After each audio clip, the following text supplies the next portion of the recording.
Hi, everyone. For those of you who don't know me, my name is Priya Chaya, and I want to thank you all for taking your lunchtime to come and listen to me talk about one of my favorite subjects, which is storytelling. But first, a little context. Obviously, the pictures will give you a hint of what we're going to talk about, which is a little bit of Shakespeare. It's an artist rendition of King Lear, some Harry Potter, and then the Colosseum, which is what I am touching in that third picture. So more information about me. So for those of you who don't know, I have a not-so-secret life as a public historian. That is someone who spends a lot of time thinking about how the public embraces, engages, and sometimes disengages with the past. And I've been fortunate to put those skills and that training into action with this amazing 11-and-a-half-year career here at the National Trust, where my primary work involves supporting and providing digital content to preservation professionals. When I hit my 10-year anniversary, and honestly, I know Tom is somewhere in the back, when Tom Mays started his amazing work on Why Old Places Matter, I started thinking about what I wanted to do for my sabbatical. And I kept coming back to this one idea. How do you tell a story, a history of a place throughout time that seamlessly integrates other forms of expression? We can tell the basic story of the past, the who, the what, the when, the where, and the why, but how can we account for a story where human expression and connection to those events become just as important as the events being described?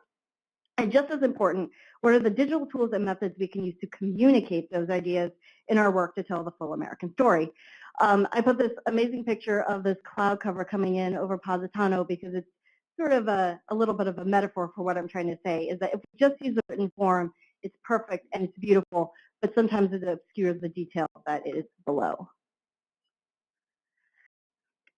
So what do we call this form of storytelling? This cross-discipline project stems from my belief that using purely the written word to tell historical stories neglects some essential forms of expression coming from communities to whom these histories belong. It also recognizes that primary source material for these histories are often not textual in nature. And so by calling this multidisciplinary storytelling, I'm looking to the broader humanities for strategies, tools, and tactics. And then naturally from there comes the second form of storytelling that I investigated, which is called transmedia storytelling. And it's a methodology primarily found in the entertainment industry, and it includes a process where you tell stories across different platforms. For example, world building. I'm a huge science fiction and fantasy fan. And so if you think of these three examples, Black Panther is one example where they take Black Panther and the whole Marvel universe, take comic books and put them on the screen, but they use this idea of culture to build the world and the narrative that you see. So no spoilers, I promise, but if you see Black Panther, they use music, they use costuming and language to build out this isolated country of Wakanda. So it feels familiar, but yet different in its own way.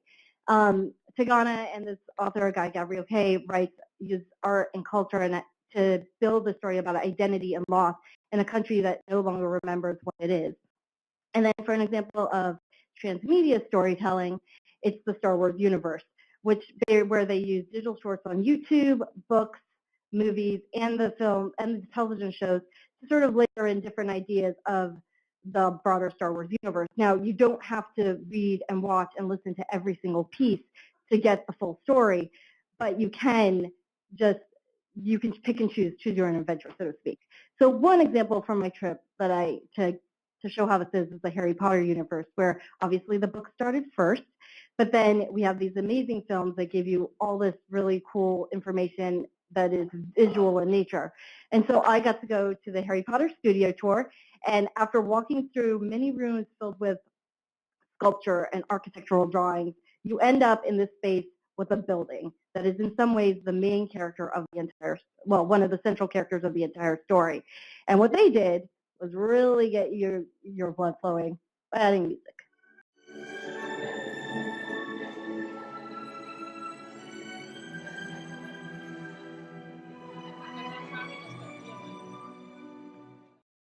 I wanted to share, like, that's the sort of thing I tried to do on my trip, was think about the ways the sound and what I saw were interacting with one another. So for the actual research part of the project, I interviewed in the months leading up to the trip over 30 people over email, survey, phone, and in-person interviews. I also spent time going to as many different storytelling events as I could, from theater. I mean, this was really a hardship for me. It was real tough. So I went to theater, I went to lectures, and they ranged from going to the results of a fairy tales and architecture competition to the History Film Forum at the American History Museum, where I met the cast of the show Timeless. With that information in hand, I armed myself in August to go to Europe, where I went to Italy, England, and the Czech Republic. For the purposes of time, I'm really just going to talk about Italy and England. But generally, I wanted to immerse myself in spaces filled with rich historical resources and a strong sense of place. And while I'm barely touching the surface here on the adventures I had, what we will talk about is how my trip underscored my understanding of the importance of our work and how to convey meanings in the stories of the past. And that's a picture I took of the Spanish Steps. So my primary goal when I went to Italy was to go to Pompeii and Herculaneum. As a young girl, I had been introduced to history through this event that happened where Mount Vesuvius blew up in 79 AD, and I knew that I really, really wanted to go. So I sort of built my entire trip around it. This is Debbie from Advancement and myself in Pompeii. And I don't know if I can explain how amazing this visit was. Despite it being the depths of August, we were apparently in the middle of a heat wave called Lucifer. It overwhelmed the senses and also put our work into perspective, because in a lot of ways, the visit reminded me that we speak for the dead. I also knew that in order to really understand Italy, I had to understand its food. So again, very difficult decision for me to make. I took 2 cooking classes, including one where I learned how to make fresh pasta. So someday you can come over to my house, we'll make you pasta.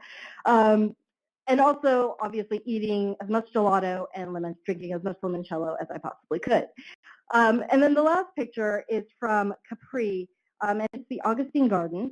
And I put this on here because in some ways, when I took the picture, these closed-off pathways that you couldn't actually access reminded me about another one of the first lessons I had about how we know what we know about the past. And to get into deeper, we're going to look at the Colosseum. I got to take this great night tour with Debbie and blew me away. But as I've mentioned before, I see history as a layered experience. Much of this comes from my work in undergrad, where I minored in archaeology, where I thought about archaeology and where our understanding about how different periods of time relate to one another comes from digging to the earth and seeing what was left behind through stratigraphy. And another example is probably if you think about dendrochronology and how we look at trees and the time and the layers in the trees to figure out what happened in the ecology. But it's the same with how we tell stories. There are always dominant narratives that subsume others due to power, bias, and other factors.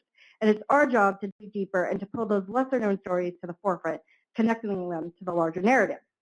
So if you look at the Colosseum, you can kind of see what I mean.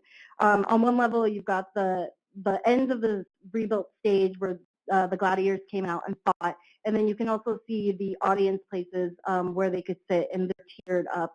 But then without the arena space, you can look below, where you can see where the gladiators waited to come up, where the animals waited before they were put up in these really amazing feats of engineering that to see it is to believe it, but they managed to get these animals up quickly through the middle of the arena.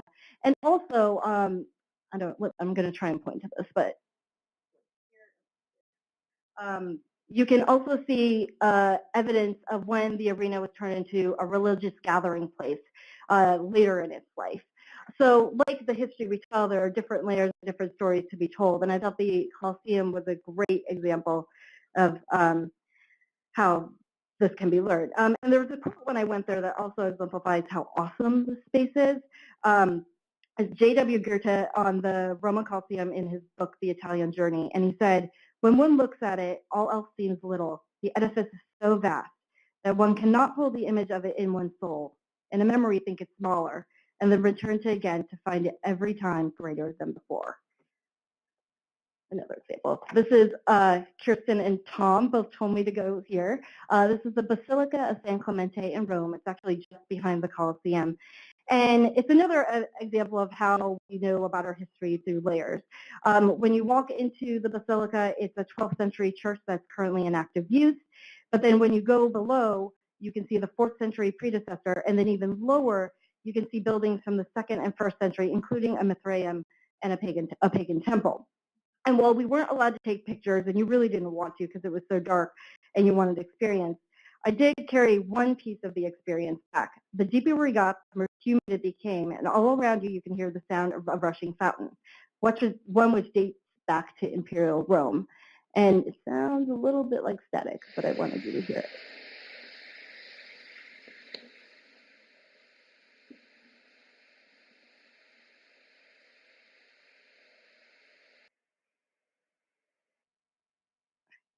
Moving on to England. So like with Italy, I had a singular purpose of why I wanted to go back to England. I lived there in graduate school for 2 months. But at that time, I really did I worked at the British Museum. I did a lot of the big tourist stuff, but there are a lot of things I missed, namely Stratford-upon-Avon, the birthplace of William Shakespeare. And again, I'm a huge Shakespeare fan, primarily because of the way he tells stories using music and poetry and art to build these epic love stories or these tragedies. So on the left is me at Shakespeare's birthplace, and then on the right is a showing of my favorite Shakespeare play, Much Ado About Nothing, where they had basically set it in a time of the Mexican Revolution in Monterrey in the 1910s. And it was brilliant. I could talk about that. It's amazing. Like, I could tell you for hours about that show, including how Americans were portrayed. Pretty spot on. But one thing they did at Shakespeare's birthplace was give you an opportunity to experience Shakespeare firsthand. And so they had a group of players standing outside where you could call out and say, hey, can you do this piece for me, this piece for me? And naturally, I asked for something for Much Ado. And they said they would play one of the songs. Sigh no more, ladies, sigh no more. And what deceivers have. I have a whole thing if you listen to them. Great voices. I also went to 3 historic house museums, again, on full recommendations from people at the Trust and online. And the goal here was to expose myself to unique storytelling styles. And so the top left is Johnstone Museum, which is the home of a 19th century architect who, when he died, requested that everything remain the same. And it's a little bit like if you've ever been to the Stuart Gardner Museum in Boston. It's essentially a cabinet of curiosities. It's filled with all this amazing stuff that he collected over the years, including an Egyptian sarcophagus. So it's really about stumbling onto wonder is the way that I interpret that site. The one in the middle is me dressed up at the Jimi Hendrix Handel House. And what this is it's Handel the composer, his home where he lived for most of his life, and then next door is a recreation of Jimi Hendrix's flat that he lived in for a couple months of his life. And the really cool thing about this site is they sort of juxtapose both composers together and talk about culture and music in one place, and obviously you get to play dress up as well. Then the third place is probably my favorite, and it's the Dennis Severs house, and it's in a part of London called Spitalfields. And it's a gentleman recreated his home to look like the 18th century Huguenots were silk weavers. The key thing is when you come in, they give you a very basic introduction, and then you're not allowed to talk. And you walk through the house observing and listening and smelling what was a recreation of space. So you can smell like the tallow of the candles or what sounded like the industry going on outside. And it's very much an immersive first-person experience. And because you can't talk and you can't take pictures or stare at your phone, all you can do is focus. And here's a quote from their website, it was Dennis Severs' intention that as you enter the house, it is as if you have passed through the surface of a painting, exploring with your senses and imagination a meticulously crafted 18th century world. And probably one of my favorite things about this site is that just in case you didn't get what you were doing, Dennis Severs, who has passed on, put these really snarky notes all over the house where he's like, don't you get it? It's like an arrangement. It's not like a museum. Like, they're real snarky. And I was trying to pay attention and write down the whole text, but trust me, if you're in London, go check it out. But for me, each of these homes show in person 3 different ways to tell stories of how objects, art, and music connect in a specific time and place. So now I wanted to take 2 sort of case study examples and dig a little bit deeper on how You can tell multidisciplinary stories and transmedia stories in terms of conversations of history and identity. The first one is something I went to in 2016 before the sabbatical was approved, but it was one of the first things I went to that really got me thinking about this project and what I wanted it to be. And so it's called Crossline, a culture lab on intersectionality, and it was run by the Asian Pacific American Center of the Smithsonian. And their goal was it's a creative convening of artworks, performances, and dialogues that explore identities and intersections. And exhibits range from, on the left, crowdsourced identification of kitchen remedies and how they may show up across the globe in different cultures. So I wrote down about these seeds that help if you have indigestion. And you could see stuck on the walls in different places how other people have also recommended those seeds from completely different parts of the world.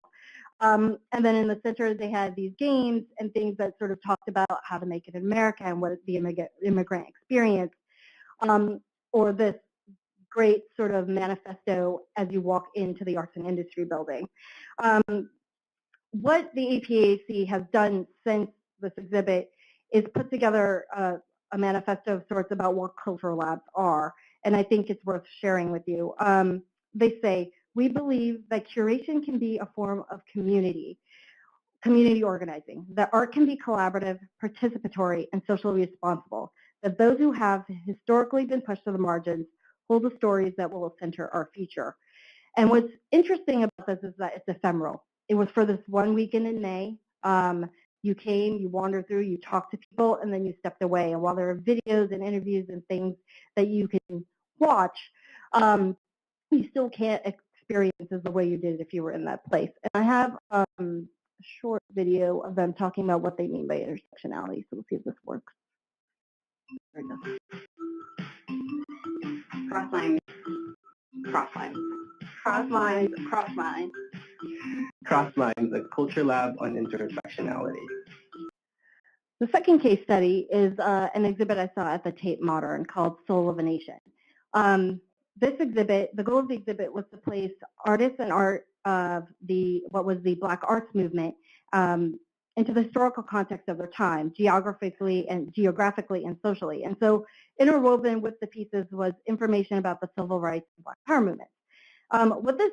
What made this exhibition stand apart for me was the way they use video and audio to basically build another layer on top of just seeing the museum exhibition. So when you first come in, they have 4 videos with the different leaders of the civil rights movement, so Martin Luther King, Angela Davis, Stokely Carmichael, to show the different threads of activism and change. But then they also had a QR code that if you were connected to the internet, which unfortunately I was not, you could load up a Spotify playlist. And when I went back later with my immense amounts of pictures, they tell you on their website what rooms to play what songs. So you can connect the time of the song with the art and the context that you are seeing. So this example is a picture of a sculpture by Dana Chandler about, and it's called Fred Hampton's Door 2, and it was the murder of a young Black Panther in 1969. And alone, the piece is powerful, an illustration of the bullet shot at the door by the cops before they burst in. But when you add in this song by Donny Hathaway, it takes another layer of meaning, something honest and something real.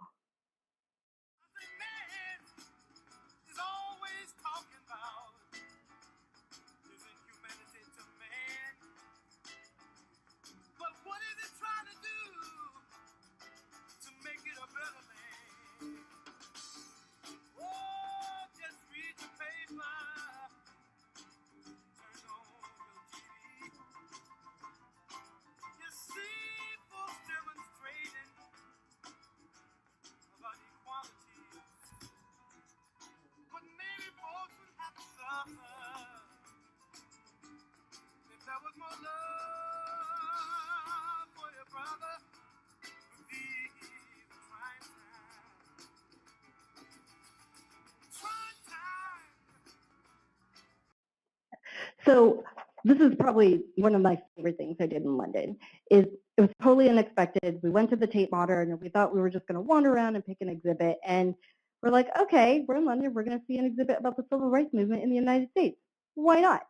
And I think we spent the rest of the day there because you just couldn't help but be odd in the way that they layered the art and then the visual culture of the Black Panther magazines, and to build this the story and this narrative of what it meant to be an American at the time and an artist at that time. If you want to see it, it's currently traveling. It's actually at Crystal Bridges in Arkansas right now. So it's not far. Just take a quick trip. But you can also go to their website, which if you just type Soul in the Nation Tate Modern, you can actually do the music and listen to everything at the same time. So some takeaways. As I mentioned, I talked to about 30 different people, on this adventure that I went on. And I wanted to sort of go through each of these pretty quickly about what we should think about as we're doing this work. So the first one is from Darius Saria, who's an archaeologist that Kirsten put me in touch with. And he talked about producing content with consistency, that if we are putting together stories with layers using video and audio, to be consistent in the way we use it and the way we present it, so people know what to expect when they click on something that they see from us. Chris Pleehall, who's actually a friend of mine from high school, who's now in advertising, he actually said, as an aside, that in the advertising world, he thinks storytelling as a word is overused, that they like to say everything is storytelling and just put something up on a billboard and say, we're telling a story. And he doesn't believe that's actually true. What he thinks is important is for us to focus on not just who is going to see this material you put on, but how they're going to see it. So be very deliberate in the choices we make about what multimedia and digital tools we use. The third one's from a webinar I just did with Sarah Heffern this last week. It's NPR put together something talking about going from print to audio, and they talked about how you need to forget, if you're primarily a written journalist, you need to forget how you've told stories before, because when you do print journalism, you put most of the information up at the top of the page, whereas if you're doing audio, you want to draw people in so they'll stay till the end and listen to the point at the end of the story. Focus on experience and tolerance levels. Seema and Ethan both talked about this in terms of this idea, and Julia talks about this a lot when she talks about it for Saving Places, it's this idea of discovery and how people experience the past and that sort of stuff.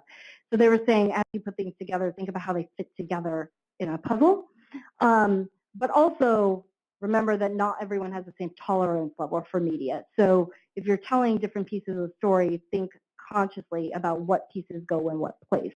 You'll notice that a lot of these have very similar points. The second to last one, Tom and Jen Chaney, who's a writer, said don't use them in isolation and consider your audience, again, when you're putting together. And then Aaliyah Brown, who you actually saw in that Crossline video, she's one of the two people who created the hashtag Museums Respond to Ferguson. And she talked a lot to me about empathy and about how, as we put these pieces together, the reason we're doing it is to make people connect with the past, and so that people see outside themselves and to understand other people's culture and where they came from. Of course, doing this work is not without challenge. So this picture is, I again blame Kirsten Hauer for this. She sent me to this restaurant where they make delicious 5-cheese gnocchi. They said, do you want the small size or the big size? I said, I can do the big size. And about 3/4 of the way through, I had to admit defeat. But aside from this challenge of attention span that Niles Lichtenstein talks about, there's also the idea that using things like art and literature to tell historical stories, we're also talking about the ephemeral and the subjective. And that as historians, we talk a lot about facts. But I think that these aren't insurmountable challenges. We just have to be honest and clear when we're using these tools to build the narrative, because we can't actually get a whole unless we include these parts. So I'm almost done. If you want more information, I will be writing about this more on my website, and you can see the pieces that I've done so far on priyachaya.com, and you click the thing that says the research. I've also sort of been incorporating some of these ideas and work I've been doing in other places. So Raina Murray and I were doing the technology track for Path Forward 2017, and we had some storytelling sessions there that some of which will be recouped in the Technology Forum Journal, which comes out later in March. And we're hoping to put up some of those recordings as well as enhanced content. You can also go back and watch the forum webinar on digital storytelling that we did last month. I am also the co-chair for the National Council on Public History conference that's taking place in April in Las Vegas, and I'm moderating a panel between Adriel Lewis, who was one of the people who put together Crossline, and Lesta Luna, who is a Tejano artist who talks about borderlands issues and her own family through the art she works. And I'm moderating a conversation between the two of them about public storytelling. I'm also loosely planning to take some of my ideas and put it together with other authors into a blog series on storytelling. And I also wanted to mention that if you don't know already, our themes, two of our themes for Pastoral 2018 are on intangible heritage and culture and nature. And I think thinking about multidisciplinary storytelling, especially with the intangible, is one way for us to address these issues on the blog leading up, blog or the webinars or anything we do leading up to the conference. As I mentioned, I'm hoping to do more sabbatical, like write more about the experiences and do some more interviews that are more focused in nature. And of course, lastly, I have to say lots of thank yous. So Melita Urisa McDonald and Sandy Brooksova basically did the yeoman's work while I was gone, handling everything, and I could not have felt good about leaving if they hadn't been there. And then Raina Murray, who I didn't specifically name, did all the conference stuff for me while I was gone. So I know she's somewhere in here. So shout out to Raina. And then generally the entire preservation resource department, because if I hadn't had their support, I think I just wouldn't have felt bad about dishing work for 2 months to travel the world. And then the content marketing team, Sarah, Kirsten, and Julia, who took over social media and encouraged me and talked to me about this project every single time I had questions about it. And then my bosses, Rhonda and Susan, and then Tom, who also encouraged me to do this. And then lastly, of course, David and Stephanie, who approved it. And then last words. This is from a post I wrote on August 10th. And I think the last sentence really says what I feel about this project and why I think it's so important, in that we have to use every single tool at our disposal and adapt what we understand about the layered past to create, engage, and emphasize a deeper level of meaning and engagement with our history. And the caption for this particular picture is that the angel falls off leaning pizza and goes, crap, I'm now really in trouble. And with that, I am happy to take questions.